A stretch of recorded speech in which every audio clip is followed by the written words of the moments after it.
Good morning, everybody. Keith Engle here for TGI Sports Talks 101 with Keith Engle. My guest in a few minutes, hopefully, as I have not seen him in the green room yet, but we're sure Harvey will be here. We've been in constant contact this week. My guest will be Harvey Williams, former standout running back with the LSU Tigers, later on with the Kansas City Chiefs and the Oakland Raiders. We'll bring Harvey in just a second. I do see him showing up in the our green room now. We'll let him get a cup of coffee and some steak and eggs, and we'll bring him in just a second. I want to welcome everybody watching this morning on TGI Sports Talk Facebook platform, YouTube, X. We're on the National Streaming Sports Roku channel. Get those Roku channels downloaded, guys. We're doing very well there. Doing well on all the platforms. You guys have been fabulous following these interviews specifically and all the shows on TGI Sports Talk. Thank you. We're also on Let's Talk Sports YouTube feed this morning. Quick shout out to Ralph Williams at RW Media. Ralph does some great stuff there, including a sports corner every Tuesday from 4 to 6 p.m. Eastern with Spoken Jim Frazier, and he does a lot of other great stuff as well. You can catch Ralph all over the place. DDH, thumbs up to you. And a quick thanks to my guest from last week, Kevin Mensch, former Texas Ranger, Brewer, and a few other teams. We had a great conversation with Kevin, as we have with all our guests, and we'll have with Harvey this morning. And next week, we'll have Randy Lurchin, former Major League Baseball player with the Phillies, Brewers, and a few other teams. My first guest, as I said, standout player at LSU, a first-round draft pick, I want to say. If I'm wrong, Harvey can correct me, of the Kansas City Chiefs, and had his most productive years with the Raiders. And we'll get into a lot of that, including, I guess, the landscape in college football and even pro football today. And with that, let me welcome in my guest, Harvey Williams. Good morning, Harvey. Good morning, Keith. How you doing, my man? I am doing fabulous. How are you? I'm doing great. Can't complain. Trying to wake up, man. I had to put on my makeup and my eyeliner, so I don't know how I'm looking on camera, but how you doing? Good morning. Compared to me, everybody looks marvelous, but you look marvelous anyway. So I hope the coffee in the green room helped wake you up a little bit. Appreciate it. Thank you. Where are you these days anyway? I think we talked about it, but yeah, I'm in Houston, a little town called Katy, Texas, man. So it's not too big, it's not too small. So it's a nice little community out here. I'm out here in the country, out here chilling. So that's what I'm doing these days. Excellent. Well, we appreciate you joining us here at this early hour for some, and depends on what went on the night before for a lot of people. So we'll get into some Q&A, and guys, your questions, put them in the chat, and if they're if they don't disrupt the flow of what we're talking about at the moment, we'll get to them, and if not, we'll kind of revisit them at the end with Harvey, if that's okay with him. Harvey, so you grew up in Texas, Hempstead, Texas. Standout. I'm on the outskirts of Houston, a little town called Hempstead, Texas, a population of 3,000 people, and a small town, but a great community. Growing up there, all we did was haul hay and watermelons, my man, and that got me ready for football, because you're out there in that hot sun all day long, and you're throwing those hay bales and watermelons and different things like that. So we really didn't have to lift weights and different things like that. Cause my family, I come from genetic freaks, as I call them. My dad was 6'8", 6'9". I didn't want to be that tall. I ended up being 6'2.5", 6'3", and it's just with a combination of that and at my grandmother's house, remember the old Rocky movies? Oh yeah, the chickens and all that stuff. I used to do that all day long, and that I think all that can contribute to my my football career. Yeah, compared to the extensive training they do today, I doubt many of them are chasing chickens around the backyard, right, like Rocky. So that actually happened. You were chasing chickens around the backyard. Yeah, all day long, my man. Just because you really don't have anything to do. So we out there on a farm, and out here in the country, you got to come up with things to do and be creative, and riding horses and running all day long. Drinking water out of the water hose. I can't even get my kids outside these days. So they so soft now, with this young crew. And I think, all that things that we did as kids, climbing trees, jumping fences, riding bikes and different things like that. Kids don't do that now. I think, riding bikes and different things like that and horses develop my legs and, strengthen my legs and different things like that. Well, it's interesting you talk about that, and I guess I diverge, which I tend to do during these interviews because it's a conversation. I just don't want to have Q&A. You talk about that, and yes, you develop yourself physically in a different way and maybe even easier because it comes naturally. But kids' imaginations aren't there. When I was a kid, I'm a little bit older than you, not a lot, but 7 years older than you. We had to we made up games every day. We didn't have all this stuff people had. We made up games every single day of the week, especially in the summertime when you're out of school. We would make up every game you could think of. And kids today, they don't need to do stuff like that. And I think I feel bad for them there. I think imagination is something that's lost with kids a little bit too. Yeah, you're absolutely right. Like I tell my kids, I say, man, if you guys lived up in my era, and I'm just, and that goes for all my kids, man. You guys wouldn't last 30 minutes. Like you were saying, Keith, making up games. We used to run and jump ditches and rules and different things. I know if I did that now, I'd probably be, I'd probably die on impact. Wow. The roof of the house. We had an elementary school across the street from my house, and it's probably like a 15-foot gap on top of the roof from building to building. So we would run and jump and land on the other roof and land like they had like grab on top of the roofs and different things like that. And that really contribute to me doing acrobats, turning flips and different things like that. In the public pools, on the diving boards, you're trying to flip 3 or 4 times, doing gainers and different things like that. So I really believe that contributed to the things that I was capable of doing on the football field. And you play every sport because I played basketball, baseball, ran track. I did it all, man. And these kids these days don't do anything. So that as far as specializing your skill and different things like that, kids don't do that now. Well, we survived it. I don't know how. We did it today. My parents would be getting called by CPS every freaking day, I think, for crying out loud. And then they're so soft and so brittle. They're gonna stay in the hospital. You got to have insurance, got to be on point, and different things like that. So funny. Just a couple of hellos for you. Shane Williams, Harvey Williams is the man. Any relation? Shane, that's my man right there. That's what I met that guy probably about 30 years ago, man, in Kansas City.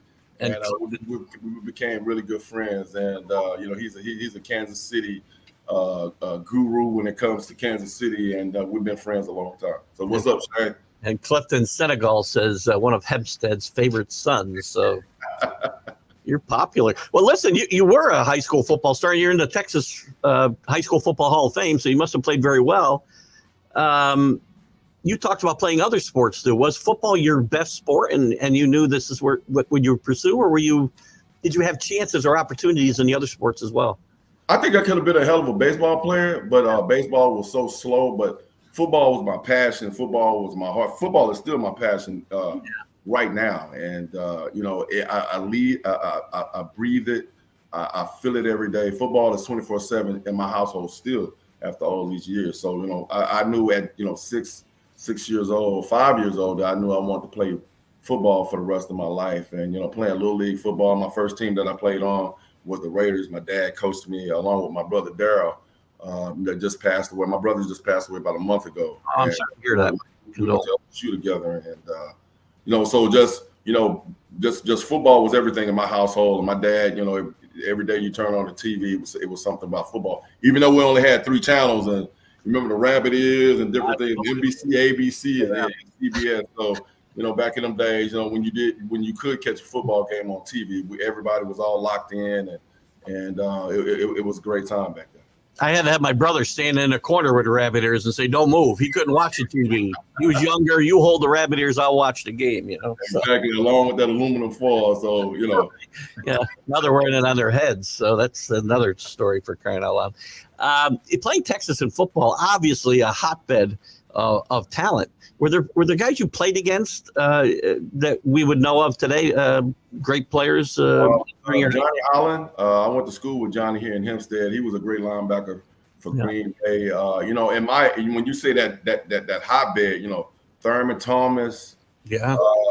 Melvin Foster. I mean, there's so many talented football players that are coming out of Texas.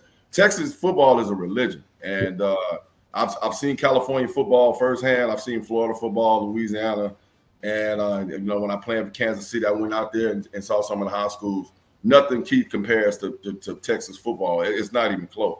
You know, as far as, you know, the tradition, you know, you're gonna have. You know, I'm coming from a small school, but we at least would have 6,000-7,000 people at football games on a Friday night. And you know, when they say Texas football is king, it really is. And if you were successful, man, you were really doing something coming out of Texas. Excellent. So, you talk about being a hotbed. Were there other guys on your team that went Division I or could have?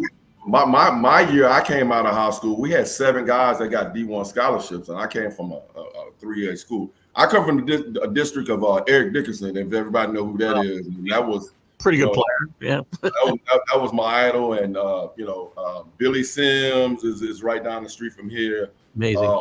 Street, you know, like I said, I named Thurman, and you know, I can go on and on. I'm an old man now, so I'm just thinking about all the talent.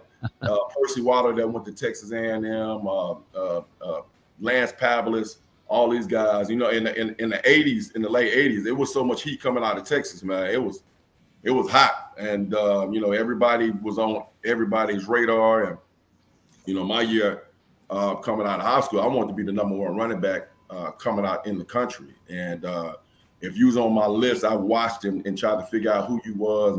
The year I came, I was a guy named Tony Van Zandt out of Missouri. It was you know, who was the #1 running back in the country. So I wanted to know, you know, I knew I was good. You know, now I'm not gonna say arrogant, but I was confident about my ability, and I know what I was capable of doing. And my high school football coach played for the Pittsburgh Steelers, so we ran a pro style offense, and you know, like I was saying, it had a great quarterback, Mike McDade. He ended up going to University of Houston, and then he ends up leaving.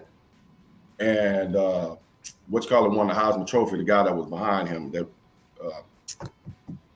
I'm really feeling old. The guy that from University won.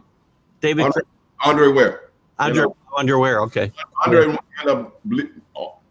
ended up winning the Heisman Trophy because Mike left the University of Houston. So that was the type of talent that we had on our football team. And Mike was 6'5" and could throw the ball 85 yards, man. And I don't know what happened with him and the coach, and he ended up leaving. And Andre came in there and won the Heisman the next year. Who was your coach in high school? Was it name? Robert Kenny. Robert Kenny. Yeah, Rob played for Pittsburgh. You know, so he would always tell us, man, you know, with the talent that we have on this team, you guys, you know, even though it's a poor little town, you guys have the ability to go, you know, play pro, go to college, get scholarships. And my whole thing, Keith, was trying to, you know, I ran from something because I didn't want to be in Hempstead the rest of my life. Great town, but I couldn't see myself, you know, being there the rest of my life. And that's you know, the way I ran from Hempstead. And plus, I wanted to make my parents proud also, and my sisters and brothers and stuff, because that name on the back of that jersey meant something to me. I'm sure it did.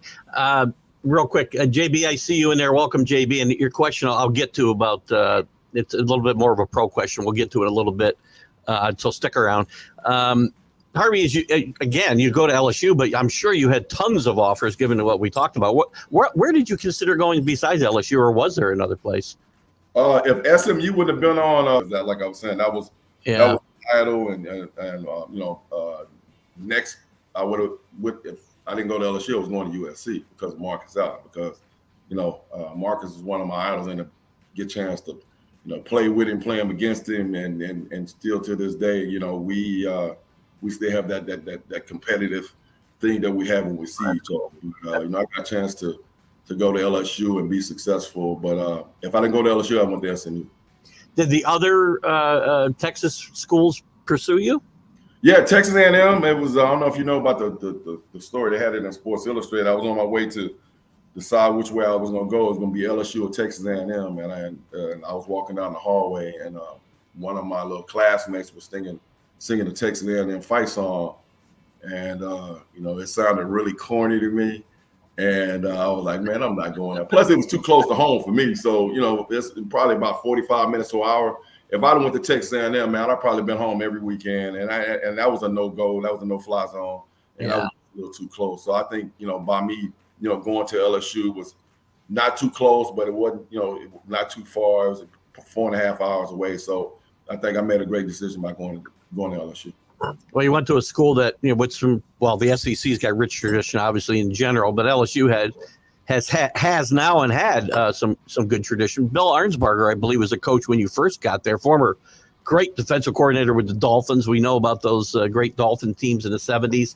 Coached the Giants, not with great success after that, but ends up at LSU.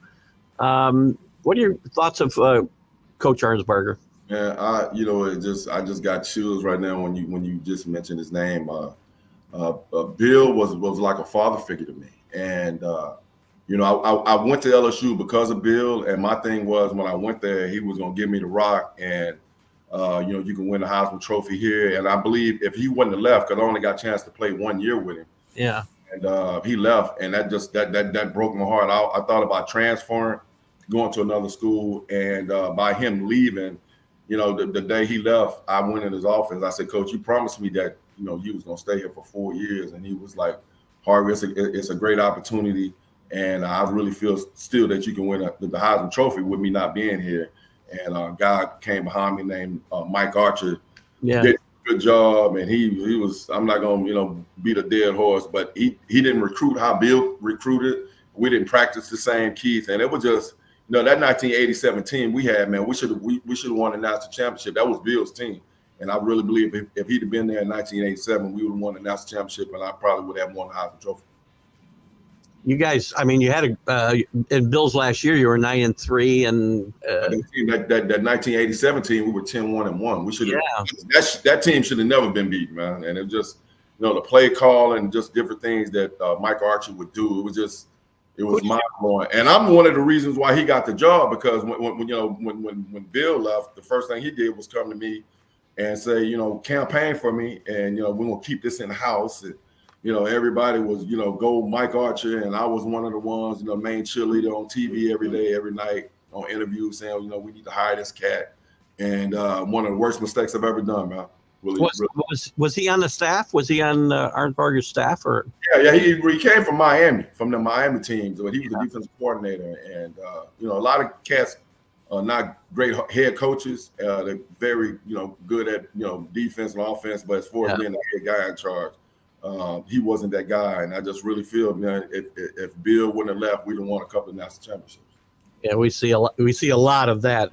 Guys who are really good at coordinating are not actually good at being the number one guy, for sure. You played with some really good players. Tommy Hodgson's a good player, drafted by my team's the Patriots, and drafted by the Patriots, and I'm trying to think of the wide receiver now. He's escaping my mind. Wendell Davis, first round draft pick with the Bears, I want to say. Yeah, some great. Again, great talent, but you're playing against great. The SEC was loaded, obviously, and still is. But the SEC, because me coming from Texas, everybody was on that Southwest, Southwest, and I'm like, my coach came up. One of my coaches came up. I'm trying to figure out was Coach Rivera. He said, "You up here screaming the Southwest, Texas A&M, and Texas and all that, dude. You better, you ever heard of SEC?" And I'm like, "SEC? What's the SEC?" Auburn, Alabama, Ole Miss, Florida, Tennessee, and he started going down. I'm like, yeah, I watched the team. Well, fool, that's the SEC. And when he said that, it was like, oh, okay. So, even till this day, it's no conferences compared to the SEC, man, because it's, coming out of the SEC, when I went to the pros, it was really not a big deal, because playing the SEC, you got to get up every week. Teams like Vanderbilt and Ole Miss going to beat the brakes off you if you don't come with it. Yeah. And, playing the Alabamas and the Auburns and different things like that really makes you step your game up, your A game on a weekly basis. Who was the team that you and I guess the team in general got fired up to play? Is Florida the number one rival at that point?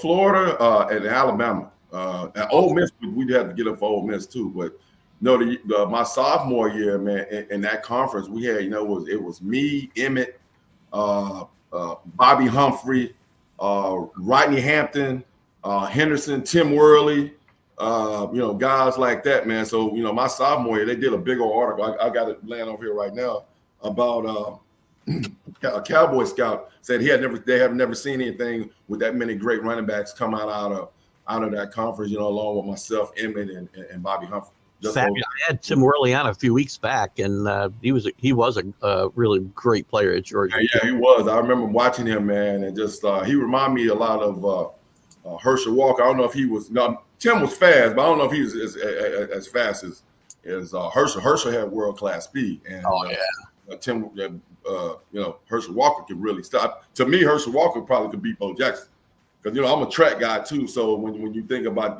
different speeds and different distances, I play with guys like Rocket Ishmael, Willie Gault, James Jett, James Trapp. Them guys got gold medals around their necks, man. Yeah. So to the Raiders, I'm a 4.28, 4.29 guy, consistent 4.3 guy. But when we would line up, after practice, everybody wants to know who was the fastest guy, and all the coaches would say, okay, if somebody pull a hamstring, you're gonna get $50,000 or $60,000. So we had to tone that down a little bit. But so what if we put you guys together now? What if we put you guys together now in a race? Who's gonna win now? Oh, I would blow up like the space shuttle, but I'd probably be in the top 10.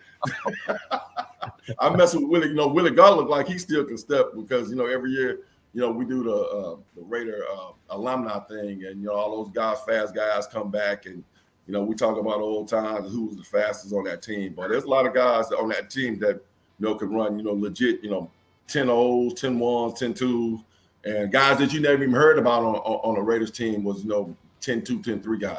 Well, listen, I'm nobody to throw darts at anybody who's gotten a little heavier over his as he ages. I saw when Herschel was running for the Senate, he didn't look like he was going to win too many 100-yard dashes at that point. No. But I raced Herschel in the NFL fastest man 1 year. We had the running back challenge, and I ended up racing. I ended up beating him, and but Herschel Walker could fly. He really could. As we're on the college topic, Harvey, there's so much going on. Obviously, it started with realignment, which I hated myself. You lose a lot of the traditional rivalries and whatnot. And I said at the time it would get bastardized. It's not going to get used for what it's supposed to be used for, right? Your name, your image, and likeness, and use it. It basically became pay for play, and now pay for play is really pay for play. What are your thoughts? I mean, do you think it's a good thing for the game? And if it was in play when you were coming out, would it have changed your decisions at all? If somebody offered you more money than LSU did, or I think, Keith, the landscape of the game right now in college football, I agree with the kids, because college football, the schools make so much money. When I was in college, we were starving, man. I was trying to fight for a chicken sandwich, because in times, we'd have these odd jobs, me and Shaquille O'Neal, and we'd be out in the hot sun all day long and driving around and different things like that, trying to making $10 or $11 an hour, just trying to save a little money to get you through the season. So as far as the kids of getting paid right now, I like it. The only thing what I don't like about college football is you play 1 year and then you can bounce to another team. Yeah, I think that's horrible. I think that's going to mess college football up because you got guys. If you're gonna go to a school, at least commit 2 years or 3 years. I mean, you guys are getting paid when if you go to a school and you can't beat the number one guy out, then that's your fault because you picked that school. I just don't agree with the jumping and bouncing around thing right now. Don't you and I always thought that the NIL combined with the portal was a bad combination, right? You see guys in four schools in 4 years or 5 in 5 years. Don't you think now that that's totally transparent what's going on, we're paying guys to come here to play, that schools are going to insist that they sign a contract, if for lack of a better word, that you do commit to stay here 3 years, because I'm not going to give you millions of dollars and you just go to someplace that offers you more money next year. Or like you just saying, or if that's the case, then get the money back. It's just like in the National Football League. If I get a contract and you put in this contract, okay, I got to be this guy. I got to act a certain way, and if you don't, if you don't act accordingly, and then I can take my money back, tear up the contract. You still committed 2 or 3 years. You still you can be mad, but you can't go nowhere else. I think if you do it like that, when these guys decide to go to these different, institutions, different things like that, they'll think long and hard about it. If that makes sense. I agree. I thought the same thing with guys who are sitting out bowl games, for instance. If you had a bunch of money you were getting and you sat out the biggest game of the year, maybe you ought to have to give your money back. I don't know. I agree, man. I think that's so bad. I mean, back in the day, man, we wanted to go to bowl games because you get the fresh gear and the hats and different things. Then you go to another city and hang out for a whole week. And I think that has been lost. I understand you don't want to get hurt. You're gonna get hurt during the season. What's the difference between playing in one more game and you played 11 games during the season? And when you get to the end of the season, you got these agents in your ear. Your draft stock is up to here and different things like that. I think it should be mandatory that you play in a bowl game because if you can get hurt, you can get hurt just walking outside or playing marbles. So all the things that's going on in college football, I don't agree, but I do agree they should get paid. But if you can make a commitment, then make that commitment and stay with that commitment. Yeah, it's funny. I've gone back and forth on this. I was totally against it in the beginning, and where we are. But the old system that would have been in place when you were there was archaic as well. Like, a coach couldn't buy a piece of pizza or can't give you a plane ticket to go home to your grandma's funeral. Some of those things were ridiculous as well. So there's got to be. Yeah, I'm gonna say this, man. I can't imagine me with a couple of $1 million in my pocket in college. Yeah, boy, I'd have been going Mach 5 with my hair on fire. I'd have been a mess. A couple of $1 million in my pocket. Ooh. That's the other thing. That's the other thing. Are kids ready to have that kind of money to, you're not mature enough yet, are you, to kind of. At the end of the day, who is though, Keith? I mean, when I came out, I think my signing bonus was like $1.5 million or something like that. And that just, you go from zero to, $1 million and different things like that, man.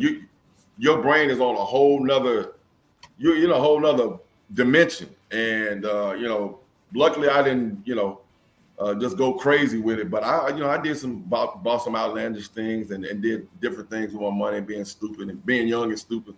And, I think about the money I spent and ran through, man. Now I get sick and get diarrhea. So, it's a learning curve. I mean, I think, we all, if you won the lottery, if you think about it, if you won a lottery that's $500 million right now, Keith, would you be doing what you're doing right now? Oh yeah, but I wouldn't be doing what I'm doing after this, which is going to earn a living. Yeah, hey, I can see you laying on the beach with a drink in your hand, all tan and different things like that. Yeah, so doing this, but I'd be on a beach with a frozen drink and then not going to work afterwards. So guess what? I'll be right there with you because we're boys now. Absolutely, I'll remember you when I hit the lottery. I promise. Thank you. And I'll remember who's this? Hold on. Laura, thank you for that. But my wife would not be happy if she saw this. You talking about me this way. That's my wife, man. Oh, okay. I'm sorry. Yeah, my wife is really high. She's being funny right now. She in the other room. So yeah. Hey, I hope she's not talking about me then, because I don't want to cause any problems here. So. I'm not under any illusions she was. When it popped up, I'm like, man, that chick. Look at that's my wife, man. So that's funny. So you get drafted 21st, I think, in the first round by the Chiefs. What were your thoughts going to the NFL? Did you have preference where you'd like to have played? And then we'll talk about your Chief experience once we get there.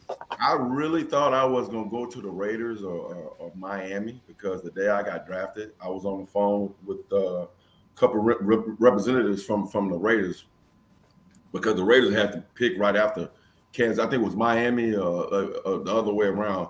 And I really thought that I was on my way to one of those teams. I played Marty Schottenheimer coached me in the Senior Bowl. I was MVP of the Senior Bowl. And he was saying, like, if you're around, we're going to take you. I'm like, man, y'all got Christian Okoye and Barry Word. What are you going to do with another running back? I thought that was so crazy and so whack. So when it actually happened, I got drafted, Keith. I wasn't happy, man, because I knew it was going to be, a crowded backfield, and he coached me in the Senior Bowl, and the things that we ran in the Senior Bowl. I don't know if it was an experiment or whatever, but they was putting me in motion got me in motion, pitching the ball, throwing the ball to me out of the backfield, put me in the slot, one-on-one matchups with the linebackers, different things like that. And then when I got there, it went back to 3 yards in a cloud of dust. And I just, my years in Kansas City, those 3 years, I think were wasted years because Marty didn't really use me like I thought he was going to use me.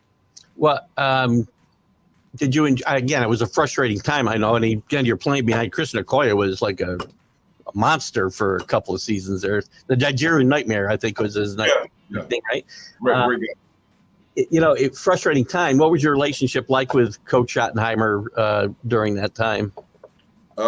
Didn't like being there, man. It was always an uphill battle. I didn't know why I wasn't playing. I was in practice doing what I needed to do. I learned the playbook really fast because like I said, I came from high school, coming from pro style offense, and then when I went to LSU, it was the same thing. So going in his offense, it wasn't that difficult to pick up as far as blocking schemes and different things like that. I could pass block and when I needed to block for other players and different things like that. But I just didn't understand that we didn't get along. He didn't like me. I didn't like him. When Christian they got Christian and Barry wasn't there my third year, he brought me to his house. And I know you've been patient. This is going to be your year. This is 1993. You're going to be the guy. We're going to get the ball 20, 25 times a game. And we had dinner. I think his wife made ribs or something like that. And I got back home and I told my wife at the time. I said, well, this is going to be my year, and I'm going to show everybody what I'm capable of doing. And then a week later, they signed Marcus out. And from there, it was just it was bad times in Kansas City for me. Do you feel like he lied to you and knew what was going on, or? I don't know what it was, man. It was just like, Marty, biggest thing. Don't get me wrong. I'm not, beating Marty Schottenheimer up. I just had a bad experience with him, and when Marcus got there, I was the guy, and Marcus was behind me, and next thing I know, he's getting just as many reps as I was, and my thing was like, if I'm the starter, like, why am I sharing time with this dude? And Marcus didn't beat me out. They gave him my job, and the whole thing, I think Marty wanted to look like a genius because, if him and Joe Montana take us to the Super Bowl, he looks like the savior and different things like that. And that didn't happen. And we got to you got the playoff games and Buffalo beat the brakes off of us. And it was just, I think, if I got a chance to run the ball like I did in the Raiders with that team that we had in Kansas City, we probably would have won the Super Bowl. We had definitely got past Buffalo. Yeah, I guess I'll ask you the question directly because Marty had a lot of really good teams and never got to a Super Bowl, much less win one. Did Harvey hold Harvey? I understand what you're trying to say, Marty. Yeah. Not Harvey didn't. Marty hold this team back, you think? What his problem was, I think when during the regular season, he was, he did his thing, but for some strange reason, Keith, we would get in the playoffs. He was getting in the playoffs and get tight, man. Yeah. And my thing is, it should be opposite. He got very, very conservative in the playoffs. And when, you plan to get teams like, I'm just going to say Buffalo because Buffalo was tops, in our conference. And my thing is, you cannot keep it close when you're talking about, Jim Kelly and Thurman Thomas and the defense that they had, man. You gotta let it hang, bro. You gotta let your head down. And every time he would do that, we would get beat. And then I'm gonna say this. Think about it. When Marty went to San Diego, he won 14 games and got fired. So what does that tell you? I think the Patriots beat him in the playoffs that year, if I'm not mistaken. Yeah. He was, like I said, man, he was a great defensive mind, and he just would in the playoffs, he would get tight every time. And that was our problem. So did he approach? I mean, was the approach to practice and preparing for games different when you got to the playoffs with him, and that's what made the team tight? Or it would be we would practice the same, but just in the games, the play call was totally different. And if you got big backs and everybody in the stadium know you want to get a ball to Christian Okoye, first thing I'm gonna do is put another guy in the box, man. Yeah. You're not gonna, if you got 8, 9 in the box, it's hard. I don't care who, you could be Superman.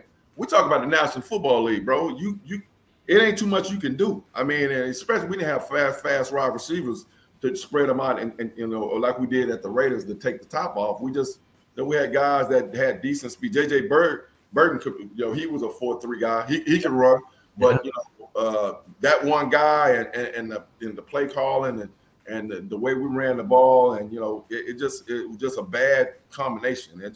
And those teams I was in Kansas City, man, those teams were capable of winning the Super Bowl. We had, you know, Derek Thomas and Neil Smith and all them guys, man, with the linebackers that we had. It was a team that should have never been beat on those couple of those Kansas City teams. You know, it's interesting because a couple of years ago I interviewed Chuck Foreman, who I'm sure you're familiar with. We talked about a similar thing. In fact, he brought it up. He played in 3 Super Bowls, and the Vikings had gotten to 4 and didn't win any. And he said the same exact thing. He said we'd be so good, and then things changed when we got to the Super Bowl. The whole week would be different, and the coaching staff approached things differently, and they were too tight come game time. He mentioned everything. I just, you know, like I said, I've started select football probably about 15, 16 years ago. I got guys that I coached when they were babies in the National Football League now. And my thing is with being able to adjust and the X's and O's, it's really not that hard if you got the talent to put your guys in the right situation to win games. The thing is, it just, you know, like I said again, it's like when you run in 100 meters. The difference between a guy running a 10-3 and a 10 flat is the tightness and the relaxation. That's the only thing that's different. Because if I'm capable of running a 10-3, I can bet your ass I can run a 10 flat or run under 10 seconds. The only difference is I'm, you know, at 6 to 7 yards, I'm getting tight instead of just relaxing and just, you know, let it flow. Yeah. And that's different. Same thing in football. That's exactly what happened to Bill Belichick this year. The reason why Bill Belichick won't get another job, I think, in the National Football League is because he can't adjust with the young players, and he's still stuck in that mindset that his way is the only way, and it's not that way. You have to be able to adjust with the times and different plays and different things that they're running now. You got to be way more innovative. Things were going so well in this interview, and you had to bring up Bill Belichick. I don't know. I'm sorry. No, you're fine. I'm just kidding. We had a great 20 years. I'm not complaining about my team. So listen. So why you think he didn't get a job? I think. Come on. I'm sure what you said is accurate. And plus, he's not going to go somewhere that's got a strong GM because they're going to be worried about his job because he wants to run everything. So instead of just coaching, I'm going to say this, but I don't think a coach can be a GM and a head coach at the same time. I think that's impossible to do. You're doing too much. I mean, if you're trying to cook a gumbo and barbecuing at the same time, something's going to suffer. And he's one of the greatest coaches of all time. Will probably go down the greatest coach of all time. And I just think that, you know, at some times, man, you get, you know, young blood and new assistant coaches that's coming in with the new, game, new schemes and different things like that. Because, you know, everybody can learn different new things if you want it to happen. And I just feel like, you know, as great as Bill is, and it's really, really sad that he probably won't get another head coaching job, that he can't make the adjustment. Agree 100%. Speaking of greatest of all time, I mean, Montana might have got passed, but we'll let that slide for a second. What was it like playing with greats? So you mentioned Marcus Allen early on in this interview, and then you got to play a year with him, and you played with Joe Montana, 2 of the all-time greats. What was that experience like for you? I tell you what, man. Watching Joe as a young kid and then getting a chance to play with him and being in the locker room with him. He would come to my house. Him and Jennifer, his wife, is great. Joe is one of the most laid back and the knowledge of the game, man. It was just a pleasant just to be in his presence. It was like, I ain't gonna put him on that guard level, but it was just like, we had Michael Jordan with us. He was a truly superstar, and just watching him. You remember I remember sitting at home, and that throw that he threw at the back of the end zone to beat the Cowboys. He told me he was actually trying to throw the ball away. He wasn't he was throwing the ball away, and whatever the tight end's name, I'm drawing a blank, went up and got it, but he was actually trying to throw the ball away. And I was like, wow. Yeah, Dwight Clark was on the under of that. Yeah. And he went up and got that ball. So it's just different stories like that. and hanging out with him and picking his brain and, talking X's and O's, but just being in the locker room with him, he wasn't a guy that was flamboyant. He wasn't arrogant or cocky. He was just Joe. And that's one of the greatest things that I remember playing with, with the great Joe Montana. You also mentioned Derek Thomas, who I think, by the way, doesn't get his due as what a great player he was. Was he as good as? I mean, he was. He was box office. I played with Derek. Derek was one of my him and Neil. That's who I hung out with, was Derek Thomas and Neil Smith. His first, and I played against Derek when he was at Alabama. Keith, his first step, man, was probably as far as his first 2 or 3 steps, he probably could run with anybody in the first 10 or 20 yards on the planet. That's how fast Derek Thomas was. Yeah. And then he would come around the corner with that lean and that bend and different things now that you see these cats doing right now. Derek came up with that. Derek was one of the first ones that you could see that could bend around the corner running like that. I think he invented that. He was great. His hands were great. He was his football IQ was off the charts. And the day he was in that car wreck, man, I knew exactly what happened before I heard what happened. Because Derek was always late. Derek was always gonna try to, he was wild and sometimes out of control. And he was one of my good friends. And it was, the day he died, when they said something happened to Derek, I knew he was in a car accident because he was driving too fast, being late, trying to get to the Super Bowl that had already started. Yeah. Stayed his ass on the couch and sat there and watched the game. But he was a free spirit. He almost reminded my brother Daryl. They just wild and just great guys, and just you got to be going Mach 5 with your hair on fire, and that's how he ended up losing his life.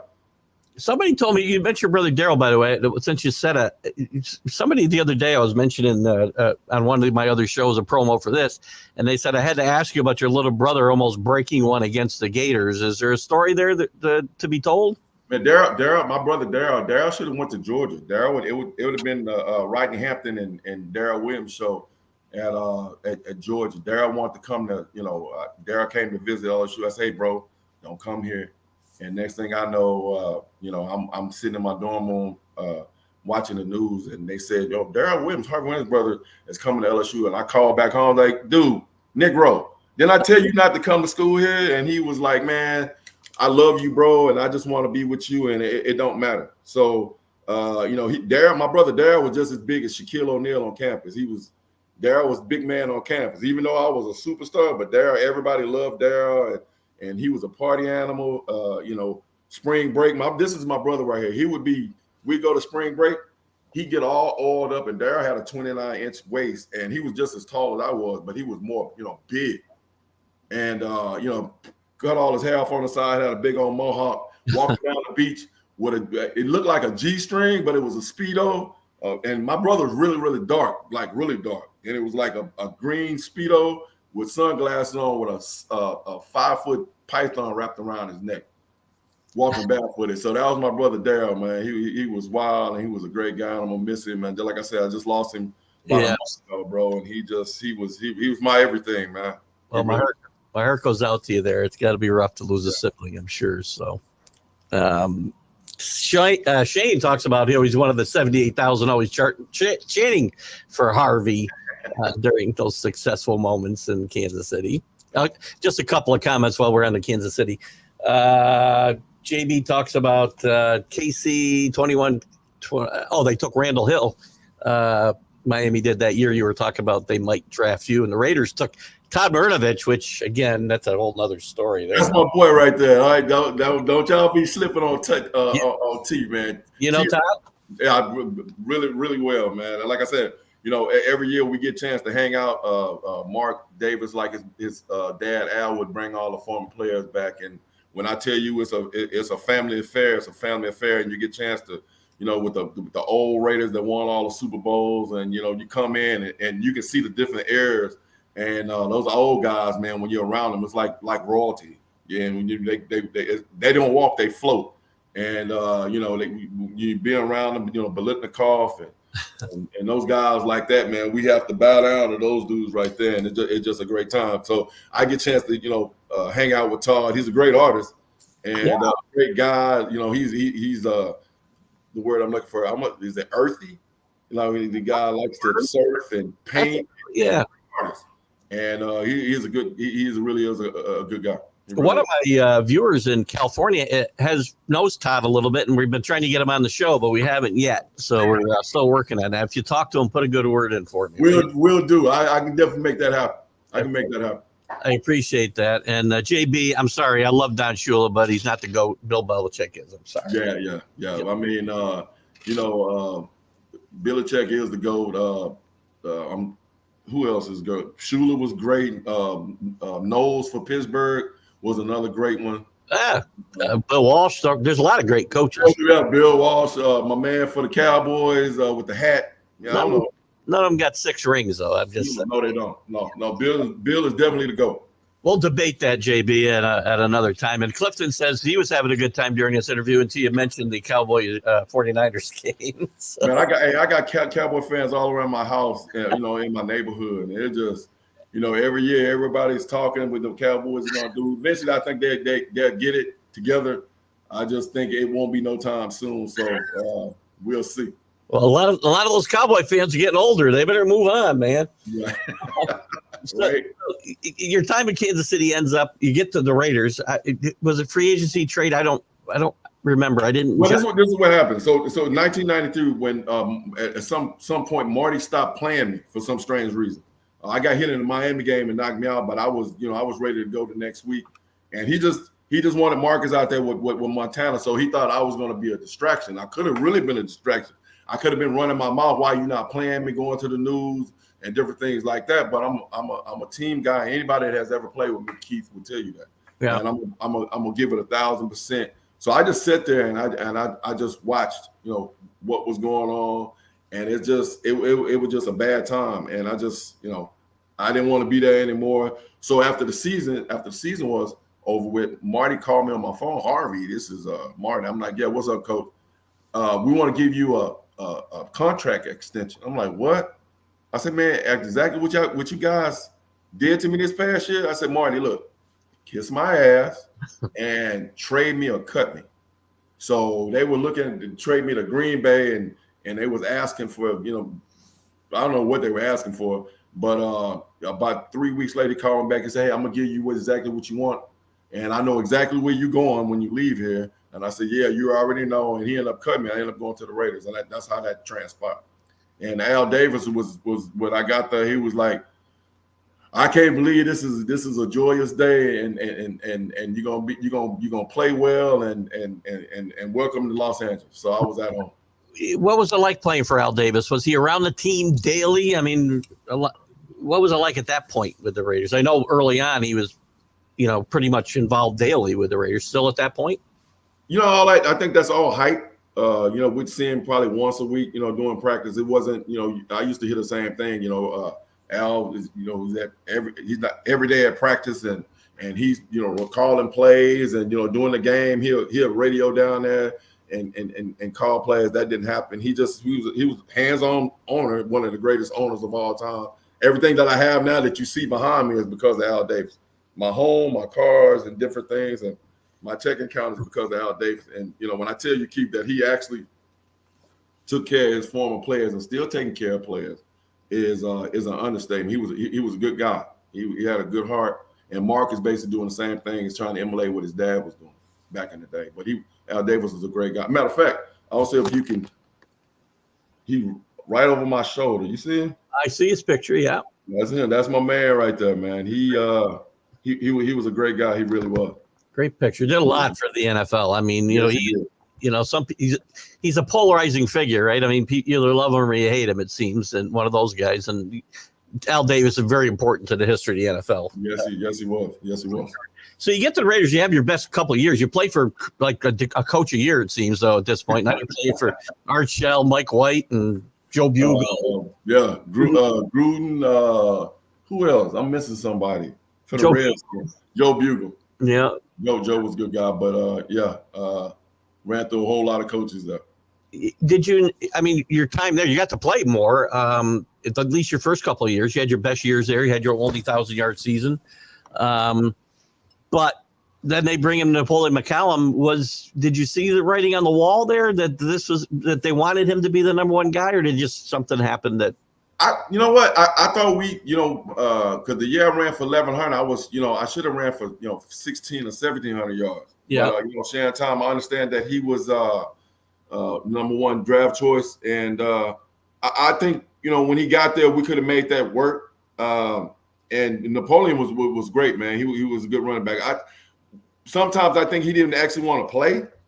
I think he wanted to do other things because Napoleon was a small guy, and Napoleon didn't like getting hit.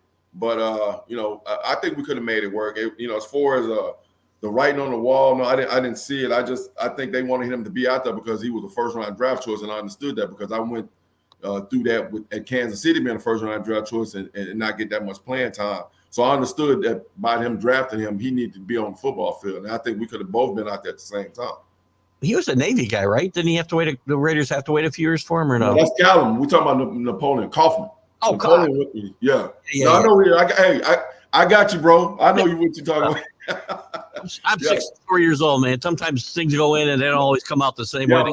Napoleon Callum went to Navy, and he was there at the same time. He ended up getting injured in the San Francisco game my first year. Ended up destroying his leg. It's one of the most gruesome things. One of the most gruesome things I've ever seen in my life. Yeah, and he didn't come back from that. And then we ended up drafting Napoleon. That Napoleon went to Washington, and first round pick, and he could step, man. He was nice. He's probably one of the quickest, other than Rocket Ishmael, them first 2 or 3 steps, man. Nip could put it down. He really could. This team had some talent in yourself. Jeff Hostetler was, MVP. He was a good NFL quarterback, and Tim Brown playing wide receiver. What held this team back? I mean, 9-7 was the best record, I think, when you were there. What held this team back? Hostetler ended up getting hurt that 1995 season. We were 8-1, 8-2, and Hostetler got hurt, and we didn't win another game, Keith. We didn't make the playoff. That's how bad. And then the guys that we had that came in that was trying to play quarterback couldn't get it done. But if Jeff Hostetler don't get hurt, man, when your number one guy's not out there, it's only your plays get different. There's only certain things that he can do the other guys can't do at that quarterback position. That's why that position is so important at quarterback. And the chemistry was off, and we wasn't the same after Jeff got hurt. And that would, that's why we got undermined that 1995 season. That 94-95 season were 2 great football teams. Yeah. What caused Art Shell to get fired after going 9-7 that year? I mean, I think he coached there another time. He came back at one point, I believe, right? Too much backstabbing. Like too much, it was behind. It was guys in the shadows didn't like him. I think he's Art Shields could have been a Hall of Fame coach. He was a Hall of Fame player. I think he could have been a Hall of Fame coach. And just different things that was going on that 94 season that was going on behind the scenes. I think that's what happened to Art. But Art was a great coach. To me, out of all the Raider coaches, along with him and John Gruden, those two, I think they could have got something. We could have got something done with those 2 guys. Gruden finally got it going his second year there. I think he's 12-4, and you guys made it into the playoffs. And I mean, I think the team that won this Super Bowl was really his. Well, they lost in the Super Bowl. It was funny that Gruden Bowl when he left. Gruden Bowl, yeah, should have never left, man. I'm the one that gave him the name Chucky, and I'm the one. I gave him that name. Did you that's on record? But Gruden is one of that till you could get paid every time somebody said. Every time I see him, I'm like, man, give me a check, bro. Where my money with those Chucky dolls? But Gruden was should have never left the first time, and I hate what happened to him this second time because he's not a racist guy. He's a good guy. He's a great coach, and it's just sad, what has happened, what has transpired with him, getting fired from the Raiders. I think that was horrible. I think it was wrong, and hopefully, he can get back in the coach. I think he's on a team right now, but he should be a head coach sometime soon. I thought the Raiders might hire him this year. Actually, I thought I know there were rumors early on that they were going to talk to him, so I do think he'll be back at some point. He get caught up in something. Everything's taken out of context in a lot of these cases, and. Yeah, not racist. That don't have a racist bone in his body. Yeah, he's a great guy, really is. Well, let me run a couple questions by you. Here's one from Rick. Who's the craziest teammate you had or teammates when you played in pro and college? Man, I would say craziest, wild, like for us in college would have to be my brother. In the pros, probably Derek Thomas, Neil Smith was crazy, wild, and just had fun, man. Just free spirit guys, and just it was great times back then, man. Just I can't believe Derek is gone. I can't believe my brother is gone. Shaq is off the charts. Me and Shaq are really good friends, hanging out in college, and we still talk to this day. And just, a lot of memories, a lot of things that we did when we were young. And, I'm, getting close. I'm 57 years old, and just the time has gone by so fast. And just, my career and, watching your children, grow up and, got grandkids now. And it's just, it sucks getting old, Keith. It really does. Because, when I was a kid, my grandfather and grandparents would say, you better enjoy this because it's going to go really, really fast. And it just, if the way I'm snapping my fingers right now, that's how fast life is going by, man. So days enjoy your life. Days go slow and years go fast. It's really going fast now the older you get. So believe me, I understand. And I was the same when my grandfather said that to me when I was, 12. He goes, don't wish your life away. And I thought, I got forever. Get out of here with all that, bro. Get out of here with that. So now I got gray hair going on my ears right now, man. So yeah. No, but what I have is gray, yes, but I've lost too much of it. Who's the best teammate, not player? Who's the best teammate you had? It would be a couple. Tim Brown. Tim Brown was I'd say Tim Brown and Derek Thomas, man, were great teammates. James Jett was another one, great teammate. And just one thing about football, Keith, when you're in that heat, you're in them trenches, and on Sundays and playoff games, and you're like a family. You're like brother. Those are your brothers. Even coaches is like your parents and different things. Now to me, nothing compares to football because of the closeness and the things that you guys witness together. It's almost like being, I don't know what war feels like, but you going to war with your brother and different things. Like to me, it's the greatest sport on earth. It really is, and it's just the camaraderie and all the stories that you have and different things and lining up and life after football. Keeping in touch with guys that you played with, guys that you went to war with. Some guys are not doing well physically and mentally, and just different things like that. So yeah, that's what it is, man. I'm not trying to be all emotional right now. Well, that's okay. That's what I want you to certainly be honest with your feelings. I won't put you on the spot necessarily say who was the worst teammate you played with, but I want to ask about one guy, and it kind of plays into another question I would have. You played with one of the most vilified players, I think, in the NFL history, in Jeff George. What are your thoughts about Jeff George? And is he that bad a guy? JG, you talking about Jeff George? Hold on. Man, can you give me that plaque right there? I'm gonna show you something real quick. Sure. JG is probably one of the that one right there. Yeah, that one right there. Is he misunderstood? Is that where we're going here? Yes, he really is. And as far as I don't know if you can see this, you see, that's Jeff George right there. That's me right there by his leg right there. I can tell by the mullet. Yeah. Hey, Jeff George was a great teammate. He was quiet. He was a man's man. He was a team player. And when he first got there, man, because I heard all the different stories and different things about Jeff. And all that wasn't true. He just wanted to win.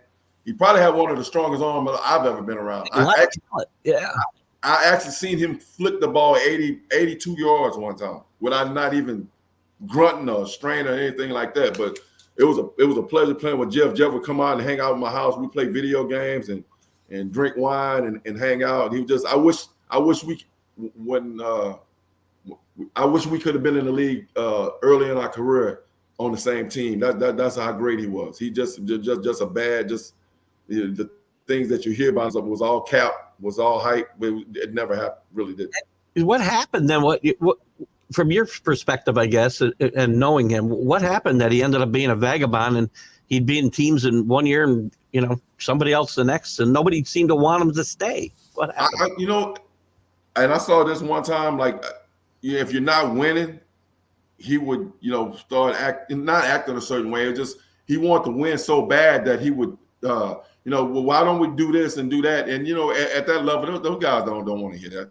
Yeah. They don't want to hear it. And I think, with him, being at Atlanta, with, what's that, John June or whatever the June Jones. June Jones. Yeah.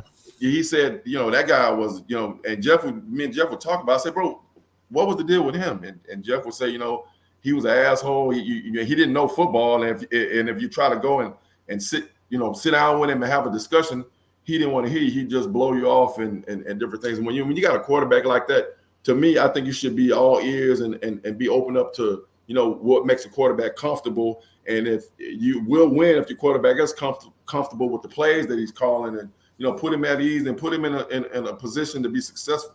And I think some of those teams that he was on, that didn't happen. So, yeah, but as a teammate, as a player, to me, he was a great quarterback and a great teammate. Well, great. I appreciate you setting this. That happens a lot during these interviews, right? You learn something that I would never have learned if I didn't talk to Harvey Williams, because there's a perception out there that's totally different. So no, I'm totally wrong, man. Totally wrong. That's interesting. How about coaches? Is there a coach that you wish you'd got a chance to play for and never did? I wish I could have played with Coach Gruden a lot longer. Yeah. I wish I could have played with him a lot longer. I only got a chance to, he coached me for 1 year. I think if, like the same thing, if it would have been me, him, and Jeff George there, early in our careers, I think we could have won a couple of Super Bowls. Gruden got him one, but playing with him, 4 or 5 or 6 years, I think that it would have been totally different. Would you count that as regret? Do you have regrets anything about your career? Or, you don't seem like a guy that has a lot of regrets, but just, what? Yeah, I do. I think that going to Kansas City was a bad thing for me. I think Marty held my career back a little bit. Well, a lot of bit, and if that's a word. And it's just just the 3 years that I wasted being there in that organization. I shouldn't have been drafted there. I'm gonna tell you this: I was a first-round draft choice. I would rather have been a free agent or 5th or 6th rounder. I would trade that to go to another team. How about that? Interesting. Yeah, I would rather be a free agent, not get drafted, and go to where I wanted to go, and start like that instead of being a first rounder going behind on a team with 4 or 5 running backs that you got to fight for every year in and year out. So knowing you would have had to forfeit your signing bonus, probably you wouldn't have got that, obviously. So that would have been worth the trade-off. Of course, if you got a chance to really display your talent, you would have made that up tenfold. Quick, fast, in a hurry. Yeah, if that's one of my biggest regrets, because the National Football really didn't get a chance. And I'm not being arrogant or cocky or anything like that. I said it earlier in the interview. I was made to play football. God blessed me with a whole lot of talent to display on the football field, and I just a lot of people didn't get a chance to see what Harvey Williams was capable of doing. I tell my wife that all the time. I just I wish I could have really showed everybody what I was capable of doing, and on from a scale of 1 to 10, what all the running backs, and I'm gonna say it again, I'm not being cocky or arrogant. If you go down that checklist, man, I can check that box compared to anybody. And my box, I could check everything that they could do, and I probably could do it better. That's fair. Listen, since your career, you mentioned select football earlier. What's Harvey Williams do with his time after retirement? You mentioned. Yeah, what? I was blessed to make money that I made, Keith. Every day I wake up, I can do whatever I want to do. I started select football, like 15 years ago. Now my wife got me fostering Great Pyrenees and dogs, fostering dogs, taking dogs off the street, big old loving dogs, and finding homes for them and different things like that. So, I made enough money and financially I can do whatever I want to for the rest of my life. And I'm sitting here talking to my man Keith early in the morning. I get a chance to, put my makeup on, anything like that. So I'm very, very blessed. And so I have no complaints. So that's basically what I'm doing, nothing. Nothing, just chilling every day. Well, that's good. It's good to be in a position to do that. I look forward to doing that soon myself, but I don't want to break any news here in case my boss is watching. Are you trying to tell us something right now, Keith? Not for this show, for like in real life.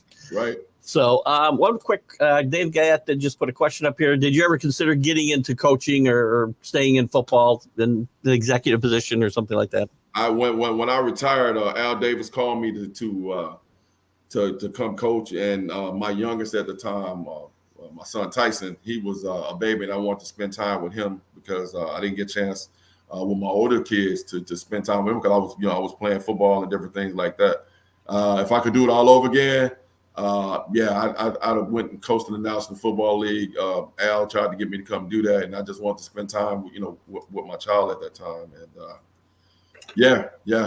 if I could do it all over again, I'd probably be coaching. Yes. Well, it's been a great half hour. Stick around 1 second. I want to wrap it up real quick and just say a thank you. But I appreciate you coming on. It's been a great hour, and I've enjoyed it a lot. Learned some new stuff, obviously, that I like to do. I do these interviews so I can learn some things, and hopefully other people can learn them as well. So yeah, great show, man. I like the show. This is probably the best one I've done. Very first class, and I love it. I'd love to come back and we can do it again. I would love that. Thank you so much, Harvey. Thanks to everybody for watching this morning. All you guys with your great comments and wow, do that. Don't do that. Nobody will hear me. I want to thank everybody for your comments today. When you got the groups that I'll share this to later, thank you. I know we'll get some great viewership.